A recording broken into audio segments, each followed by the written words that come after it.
En Infoanálisis nos da mucho gusto hoy contar con la presencia del presidente del Colegio Nacional de Abogados de la República de Panamá, el licenciado Juan Carlos Arauz. Buen día, ¿cómo está, presidente? ¿Cómo le va?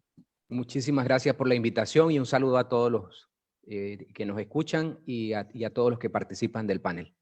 Oiga, nosotros tenemos interés en conocer la posición, en este caso, pues, la suya, en este caso también representando al Colegio Nacional de Abogados, en cuanto a una situación que se ha presentado en el país, y es que en el año 2018 la Corte Suprema de Justicia declaró que era inconstitucional algunos artículos de la ley que dio como resultado el marco jurídico para entregar la concesión en el desarrollo de la explotación de la mina de Donoso.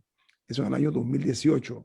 Perdón, pero el Ministerio de Comercio e Industrias está considerando renegociar cambios al contrato con Minera Panamá a un precio del cobre que está en el nivel más alto desde el año 2011, un crecimiento exponencial. Y eso ha generado pues muchos comentarios porque se está hablando de que la tonelada está en $10,000, ¿ok? Pero la mina de cobre de Donoso reportó ventas por $780 millones a Minera Panamá, que es la mayor cifra del precio desde el año 2019, en el mes de junio. La situación aquí es que se pretende, con el incremento de los precios del cobre, el precio del cobre, mantener el mismo sistema con Minera Panamá. Y aquí el señor Milton Enríquez y la mesa ha estado hablando sobre ese particular. Milton, se la paso. Me gustaría conocer la opinión del Colegio de Abogados, el presidente del Colegio de Abogados, sobre esa idea de que puede haber un fallo de la Corte Suprema de Justicia que según la Constitución es final, definitivo y obligatorio, y que este fallo no se aplique porque se interpone un recurso de aclaración de sentencia. ¿En qué parte de la Constitución dice que el fallo es definitivo, obligatorio y final, excepto si hay que aclararlo? ¿Dónde dice eso? Bueno, es un tema que guarda relación con un marco jurídico, sin lugar a dudas. Lo primero que debo hacer alusión es que en Latinoamérica o para Panamá el tema de los contratos ley tiene una identidad justamente por antecedentes de inestabilidad. El contrato ley busca como finalidad darle una mayor confianza o credibilidad a los contratos que se realizan con el Estado, y ese marco normativo diseñado estableció que la única vía de impugnar estos contratos iba a ser mediante los recursos de inconstitucionalidad. Una vez se inicia cualquier debate judicial sobre la constitucionalidad de un contrato ley, lo que se produce es una desprotección o la eliminación de la protección o blindaje que se creó adicionalmente para este tipo de inversiones, porque guardaba relación con inversionistas extranjeros que de alguna manera necesitaban consolidar sus, frente a sus accionistas, frente a sus tenedores de acciones, algún tipo de garantía adicional en lo que Latinoamérica nunca se había caracterizado de estabilidad.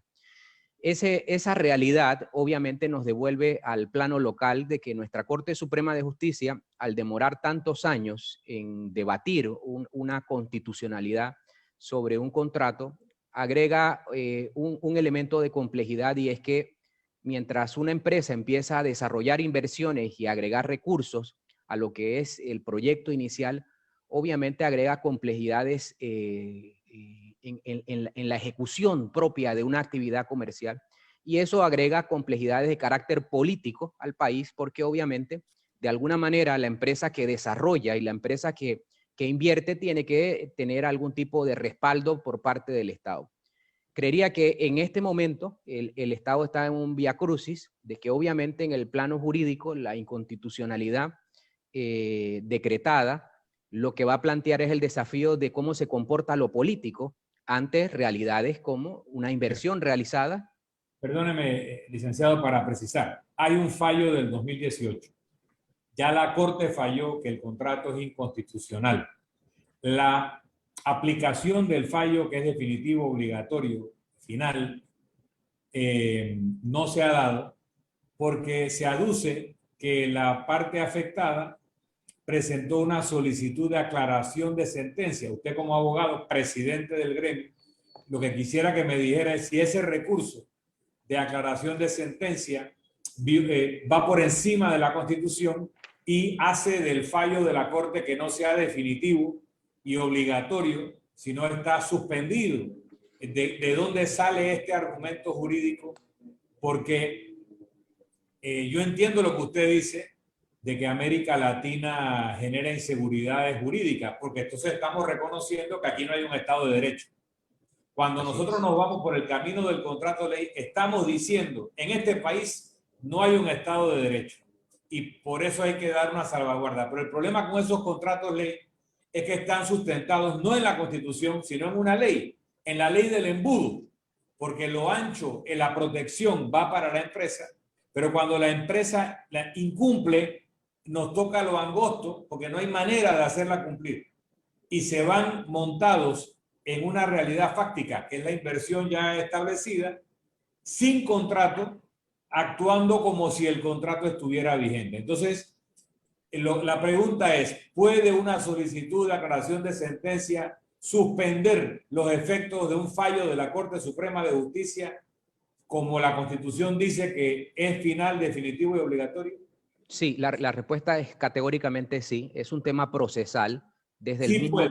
Sí puede, sí puede. Sí se suspende el fallo de la Corte por una de- aclaración de sentencia. Exactamente. Y es ¿A qué artículo o a qué norma es eso? 999 y el 1000 del Código Judicial establecen la aclaración de sentencia.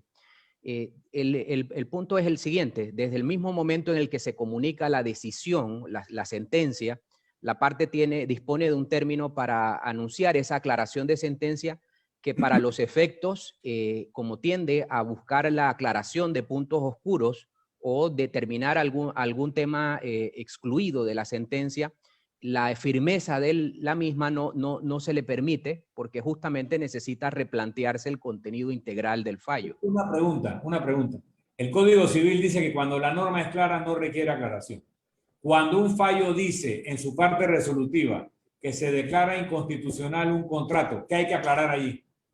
¿Cuál es la aclaración necesaria si el contrato fue declarado inconstitucional? Sí, el debate es un tema procesal, más no de norma sustantiva. Es decir, cuando el proceso adquiere la sentencia, adquiere la condición de ejecutoriada. Esa ejecutoría de la sentencia es interrumpida una vez se presenta una aclaración de sentencia y es un tema que procesalmente puede tener contradicciones como, por ejemplo, la que usted plantea: ¿qué debo aclarar frente a un hecho claro? Sin embargo, es un tema que debe emitirse una resolución. Más que el mecanismo procesal, siempre ha sido los tiempos. Cuando la justicia no se pronuncia en tiempo, produce obviamente estas ansiedades y cuestionamientos, pero el tema de fondo es funcionamiento de la justicia, creo que más que el ejercicio de un derecho procesal que sería válido. Entonces, el Estado que engavetó la solicitud de aclaración y su sucesora que no la ha sacado de la gaveta, ¿qué nivel de responsabilidad tendrían en una justicia tardía y los efectos que tendría sobre el país? En nuestro sistema judicial ninguna. Los magistrados no tienen ningún tipo de repercusión disciplinaria frente a retrasos de sus actividades. Así está diseñado en la Constitución. Es decir, por encima de los magistrados no hay nadie. Y eso es otro de los reproches de por qué la Constitución debe incorporar un régimen disciplinario para magistrados. Bueno, mire, y respectivamente del tema jurídico, hay una realidad. El precio del cobre se incrementó de una forma inesperada en el mercado internacional. Nosotros, como país, y la gente que le corresponde defender los mejores intereses de la patria, ¿ok? Eso es lo quieren hacer ver como un elemento romántico, ¿no? Como que ese nacionalismo no existe. Yo estoy muy preocupado con ese tipo de actitud irresponsable. No nos corresponde a nosotros como panameños, olvídense los abogados, a todos nosotros panameños, defender los mejores intereses del país en una renegociación de esta naturaleza, donde Panamá recibe pingües ingresos, comparativamente hablando, con los beneficios que ha recibido la compañía, pero sobre todo ahora con los nuevos precios del cobre a nivel internacional. ¿No merece el respeto al país renegociarlo en base a los nuevos precios que tiene el cobre, abogado Arauz? Sin lugar a dudas, tiene que ser un tema objetivo. El problema de nuestro país es que como nunca hay presentación de justificaciones ni análisis de proyección de para qué se firman contratos o se otorgan concesiones, ni la rentabilidad de lo mismo, es en coyunturas como estas en donde planteamos obviamente la situación del momento. Pero lo oportuno habría sido que tanto el gobierno como todos los gobiernos que han pasado por esta actividad concesionada habrían presentado informes a la nación en donde se contemple obviamente la realidad del mercado, las inversiones realizadas, la proyección. Es decir, nosotros somos una sociedad sin información y en la medida que somos una sociedad sin información, somos susceptibles obviamente de adoptar criterios en atención a las coyunturas porque el propio Estado no es un Estado propenso ni a la transparencia ni a la profesionalización de actividades como estas, en donde, claro, en la condición de pandemia, toda actividad que pudiese producir mejores ingresos o rentabilidades al Estado sería lo ideal que como visión de país, de Estado, se pudiese proyectar cómo mejorarla. Y traería a colación a lo siguiente, o sea, la esencia de los contratos es que en todo momento la buena fe y la negociación de las partes podría determinar su modificación. Eso no es un tema que deba entenderse como que renegociar un contrato es inestabilidad. El problema de nosotros como sociedad es que obviamente los liderazgos para este tipo de actividades involucran capacidades adicionales.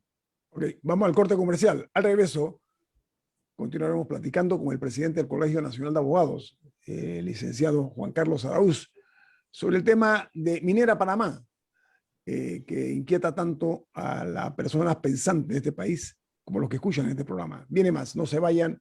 Esto es Info Análisis, un programa para la gente inteligente. Mira, Milton, usted tiene una pregunta para el presidente del Colegio Nacional de Abogados, el licenciado Juan Carlos Arauz. Diga. Para una precisión, quiero leer el artículo 999 del Código Procesal Penal. Dice, la sentencia no puede revocarse ni reformarse por el juez que la pronuncie en cuanto a lo principal. Pero en cuanto a frutos, intereses, daños y perjuicios y costas, repito, pero en cuanto a frutos, intereses, daños y perjuicios y costas, puede completarse, modificarse o aclararse de oficio dentro de los 3 días siguientes a su notificación o a solicitud de parte hecha dentro del mismo término. Lo que quiero dejar claro es que si la Corte dice que el contrato es inconstitucional, no puede la propia Corte anular ese dictamen con una aclaración.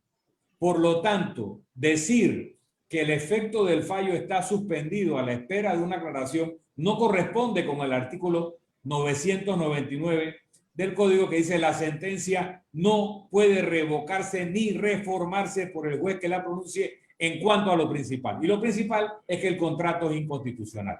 Así que, perdóneme, licenciado, pero discrepo profundamente de su posición de que el contrato, de que el fallo de inconstitucionalidad estaría suspendido a la espera de una aclaración, porque en todo caso esa aclaración tendría que ver con los frutos, los daños, lo que tiene que pagar o reembolsar la parte, no con el hecho de que el contrato es inconstitucional, porque lo dice el propio código en el mismo artículo que usted citó.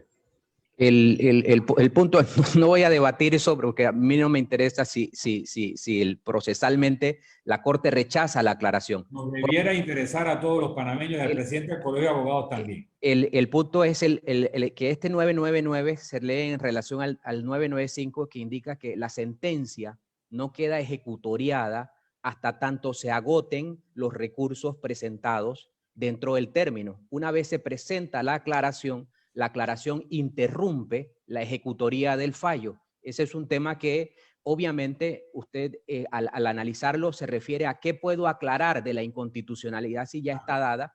Sin embargo, el mecanismo procesal habilitado para aclarar lo debe analizar es el tribunal que dictó la resolución. Es decir, si yo no conozco el contenido de la aclaración, obviamente no voy a pronunciarme sobre si lo que se ha pedido es que se anule la inconstitucionalidad o se precise. No se puede. No se puede pedir la anulación de la inconstitucionalidad porque evidentemente, el fallo es definitivo. Evidentemente, pero sí cabe una aclaración en torno a los efectos. Y los Claro. esa aclaración obviamente suspende la ejecución momentáneamente. Pero es a los efectos económicos, no a los efectos de la inconstitucionalidad. Claro, a los efectos lo único que puede estar suspendido es si la empresa tiene que reembolsar o pagar. Pero no está suspendido el hecho de que el contrato es inconstitucional. Pero eso está determinado en que la ejecución de la sentencia numerada tal, del día tal, para garantizar su firmeza, tiene que haber obtenido justamente la conclusión del trámite respectivo, y la aclaración suspende, y es la rutina procesal dentro de la Corte Suprema de Justicia, que la aclaración suspende los efectos de la resolución presentada, y ese es el de... Bueno, no vamos a empantanar el programa en esto, pero, no, pero eso voy a en otro país un acto de prevaricación. Sí, voy a ir a una cosa más interesante, abogado. Es muy fácil, es un tema matemático simple. No tiene nada que ver con matemática de alto vuelo. A ver, la República de Panamá solo cobra el 2% de regalías, pero además le da una serie de exoneraciones a esta empresa en materia de impuestos, etcétera, por el uso de ese enclave minero. Miren el término que uso, enclave minero. Entonces, además de eso, se ha estado lastimando en forma muy severa lo que es el corredor mesoamericano, que la tendencia universal en este momento impulsada por los Estados Unidos de América es la recuperación precisamente de la defensa del medio ambiente. En Panamá estamos caminando a contrapelo, a contramarcha de eso. Pero voy a hablar de números, abogado. Olvidemos la parte legal. Vamos a la sensatez. Vayamos a la defensa de nuestros intereses, que a veces eso, la patria es en alguna forma ignorada por intereses, algunas veces mezquinos. A ver, Panamá recibe el 2% de regalía. Voy a hacerle el análisis en base a información oficial. Por ejemplo, en otros países productores como México, ¿sabe cuánto recibe México? 41.6% en regalías. Perú, 40.7% en regalías. Canadá, 40.1%. ¿Y sabe qué? Chile combina el 14% de las regalías con el 27% del impuesto sobre la renta, mientras Panamá recibe el 2%. A mí se me ocurre pensar que Panamá debe ser el hazmerreír en el mundo de la minería. Como dicen aquí en Panamá, coloquialmente somos congos. Perdónenme el término, no acostumbro a usarlo públicamente, pero yo quiero hoy, me ha nacido decirlo. ¿Sabe por qué? Porque parece que Panamá es una patria, un país que no tiene quien lo defienda. Pero peor todavía, esto va en desmedro del propio panameño, porque su economía, que está cada día más mermada, se ve también afectada. Entonces la pregunta mía es la siguiente. Con estos números en la mano que les he dado, ¿tiene sentido que mientras otros países productores de minería marchen por el 40 y tanto por ciento y Panamá cobre en regalías y Panamá está en el 2%, eso no mueve o no debe en alguna forma llamar la atención de quienes realmente creemos que este país se merece mejor suerte, licenciado Araúz? Yo debo concluir que evidentemente sí. Sin embargo, yo no puedo desligarme de mi visión como abogado en el tema de las consecuencias de los actos jurídicos iniciales. Es decir, la gran culpa de nuestro país no es la empresa que llega y se adueña de una concesión, sino es nuestras autoridades que la entregan. Y al final del día, las responsabilidades para nosotros hacer ese ejercicio de ciudadanía está en las consecuencias para nuestras autoridades cuando firman contratos y entregan beneficios. Me gusta, quiero tomar eso porque usted lo acaba de decir muy bien. Panamá está ahora mismo a las puertas de renegociar este contrato a mi juicio leonino, inaceptable. Panamá se encuentra en una orfandad en cuanto a la defensa de sus hijos hacia la madre patria. La madre patria no es España, la madre patria es Panamá. A ver, ¿cómo se puede explicar que con esta posibilidad de negociación todavía se piensa en mantener el status quo de una negociación a todas luces desventajosa para Panamá, licenciado. Olvidemos la parte legal, vamos a la parte práctica, brutalmente práctica.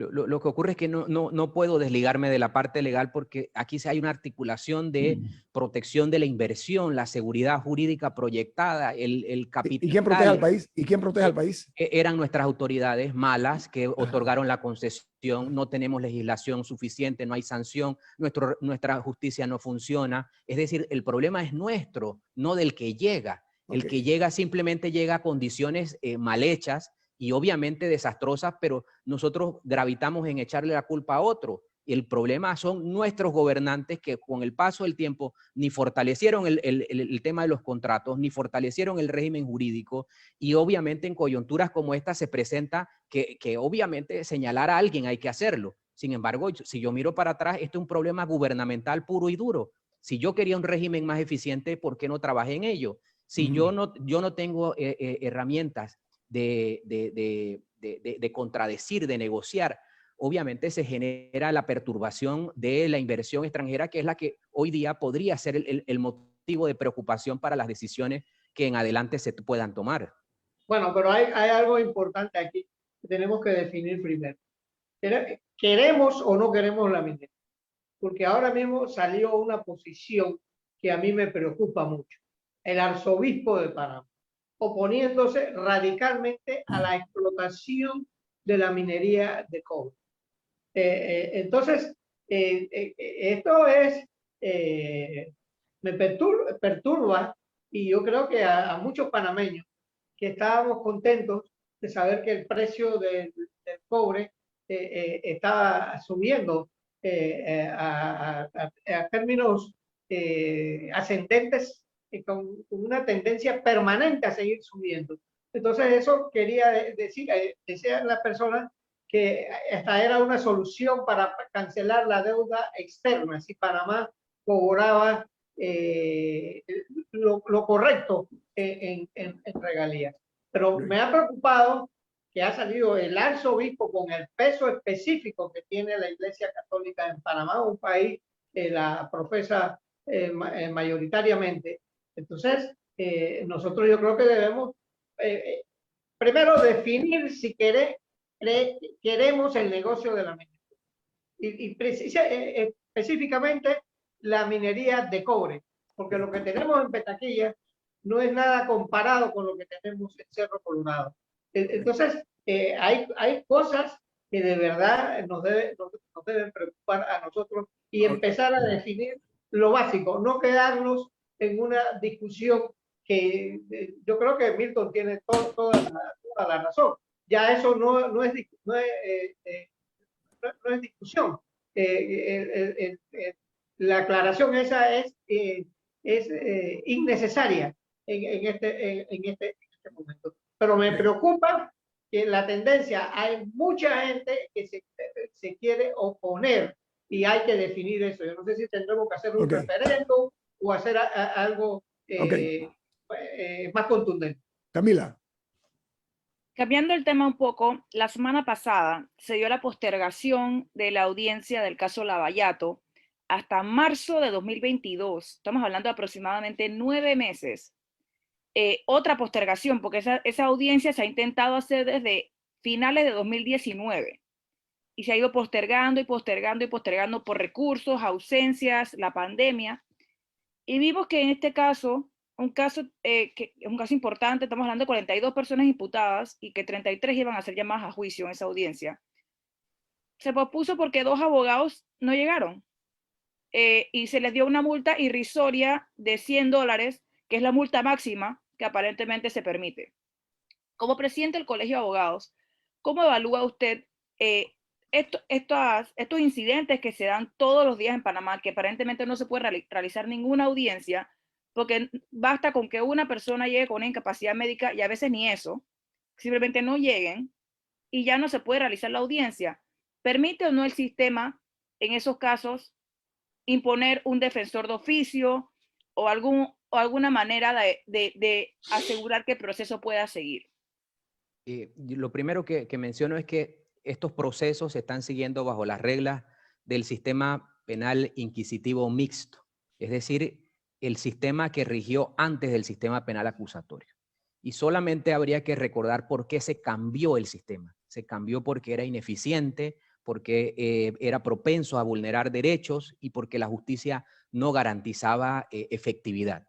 Ese solo cambio hace que yo recuerde que yo no puedo tener ilusión ni expectativa sobre ningún proceso que se rija por esas reglas, porque la ley está determinada para que no camine. Y esa característica del sistema inquisitivo mixto es el que me hace recordar a la sociedad cuando se utiliza la expresión que le caiga todo el peso de la ley a alguien, es que la ley no pesa. Y cuando la ley no pesa, usted no puede tener expectativas. Y yo he sido muy crítico a lo largo del tiempo sobre el sistema judicial. Y yo no puedo generar expectativas de, por ejemplo, ¿qué ocurriría si se nombra un defensor público en una coyuntura de este tipo? Un expediente con más de 50 tomos, obviamente hará que el defensor público, la primera solicitud que le haga al tribunal es: necesito tiempo para leer. ¿Cuánto es el razonamiento de un ser humano para leer un folio de 8,5 por 11? 3 minutos por folio. Si tengo 1 millón de fojas para leer, ¿cuánto tiempo involucra que yo haga la lectura razonada? Es decir, que la solución termina siendo el verdadero Peor problema. que... Entonces, Pero entonces, ¿qué se puede hacer para que no le saquen mí, provecho a un sistema que lo permite? a mi modo de ver, primero la sociedad tiene que aceptar que el sistema no funciona, que fue diseñado para eso y que no puede tener mayor expectativa. Lo segundo es que espacios como este, la vigilancia ciudadana para disminuir que el factor del sistema no se vea complicado con otro tipo de incidencia. Sin embargo, aquí está el gran estandarte de lo que es ese sistema con el caso Semis. Casos complejos en donde una pluralidad de sujetos implicados, el desenlace a lo largo de los años es la prescripción, porque nunca se creó la capacidad de segmentar. Entonces yo no tengo un pronóstico en positivo para nada de lo que tenga que ver con sistema inquisitivo mixto. El momento era cuando se incorporó a la legislación el mecanismo de los acuerdos. Allí se debió fortalecer, como en el sistema acusatorio, por ejemplo, la rutina de las audiencias, que fuese una situación más ágil, el tema de cómo se ventilaba la rutina de trabajo diariamente. Sin embargo, no se hizo. Es como lo de los contratos ley y las concesiones. No se hizo, nadie lo miró, nadie lo volteó a ver. Entonces, yo no puedo aparentar sorpresa ante la indiferencia de todos. Yo no puedo.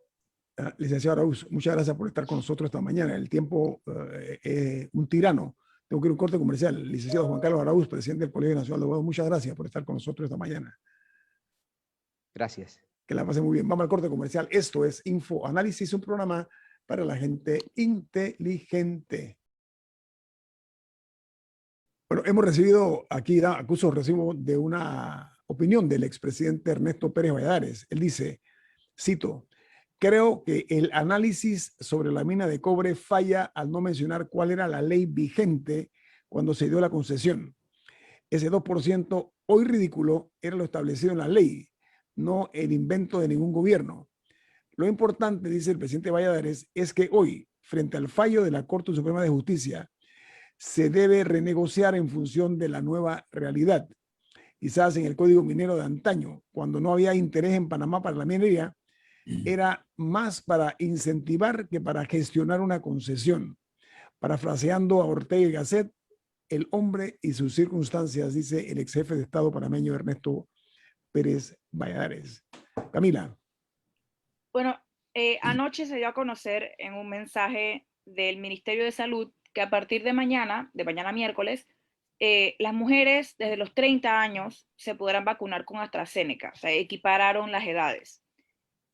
Sin embargo, esa buena noticia, porque es una buena noticia, algo que venían pidiendo las mujeres que se hiciera, se ha visto empañada, ya que esta mañana salió publicado en la prensa un artículo y una crónica de la periodista Flor Misrachi, que podría ganarse el premio a el mayor escándalo de la pandemia hasta el momento.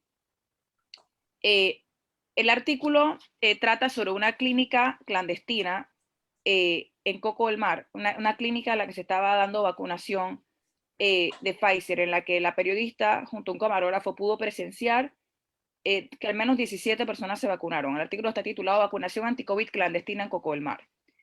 Y ella presenta una crónica de cómo fue todo el proceso, de dónde se estacionaban, lograron tomar fotos.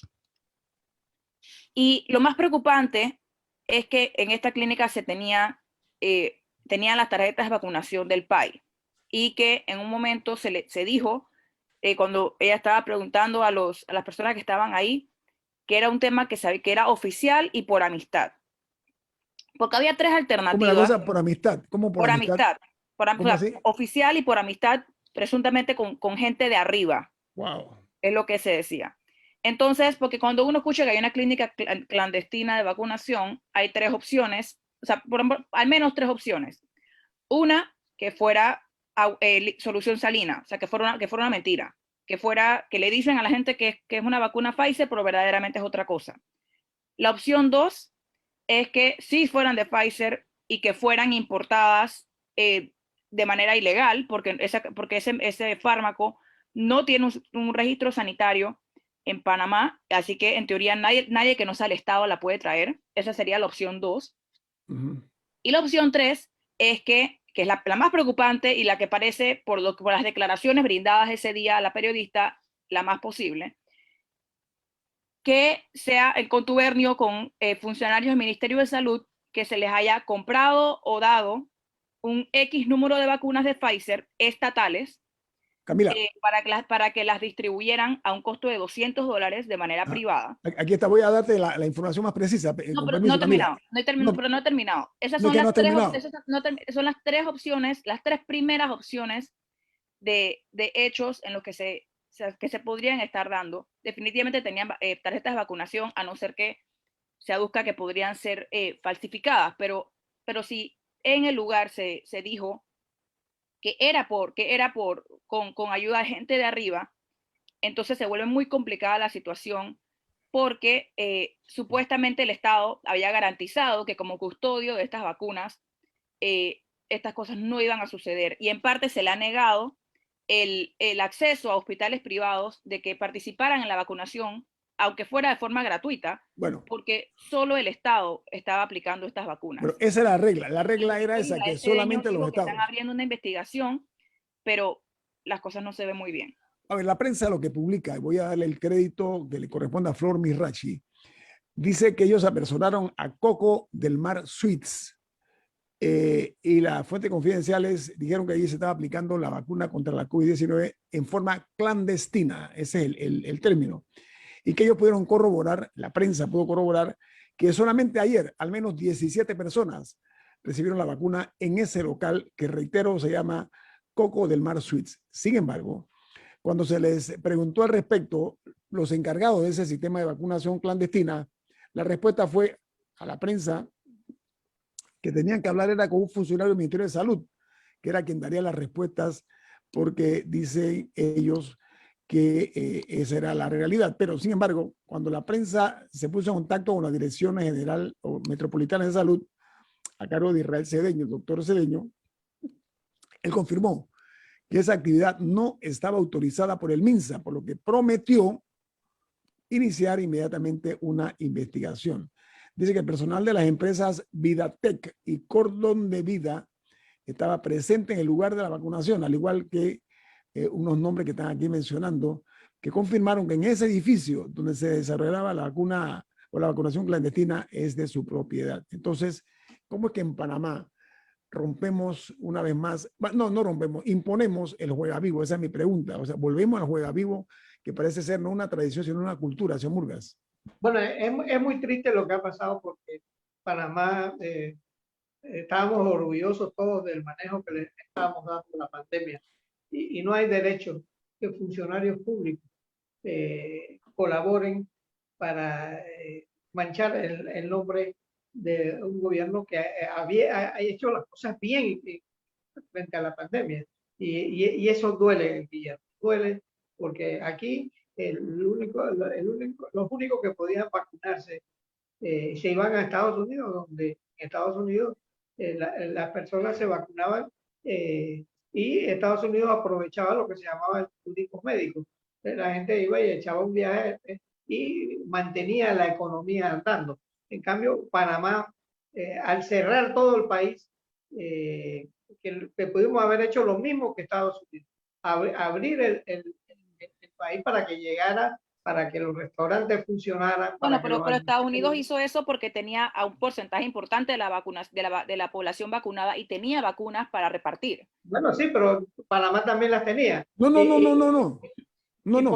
Podíamos aprovechar lo que se llama el turismo de vacuna también, si lo hubiésemos hecho inteligentemente. Pero lo que digo es que habría sido antiético para el país abrir para que gente de afuera con recursos viniera a vacunarse sin garantizar la salud de su población. Bueno, eso, es algo que ese es el punto. hizo. Pero Nada, ese es el punto. el tema de Vidatec y cordón de vida.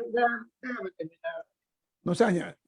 Sí. Pero nada, rapidito, algo importante es que uno, hay una preocupación sobre el tema de la cadena de frío, porque la vacuna de Pfizer en particular requiere unas neveras especiales y una serie de cuidados que no sabemos si estas dos empresas podían mantener, si para el mismo Estado fue difícil. Así que ahí hay una cuestión. Y segundo, que si estas empresas tuvieron presuntamente acceso a vacunas de Pfizer del Estado, o por lo menos alguna facilidad para hacerlo, seguramente no son las únicas. Así que oficialmente el esquema de vacunación queda permanentemente manchado sobre cuántas personas, cuántas empresas verdaderamente podrían haber estado haciendo esto. Así que hay que ver qué sale de la investigación del MINSA. Muy delicado. A mí me preocupa la situación económica del país. Yo estoy sumamente preocupado. La cantidad de restaurantes que están cerrando. La cantidad de edificios vacíos en Panamá. Nosotros nos podremos salvar, pero antes hemos quebrado el país. Bueno, tenemos que irnos. La función de un gobierno es gobernar bien para todos los ciudadanos. Okay, tenemos que irnos. Para todos los sectores. Estoy de acuerdo. Para igual, salud igual para todos. Tenemos que irnos porque ya viene Álvaro Alvarado con su programa Sin Rodeos aquí en Omega Estéreo.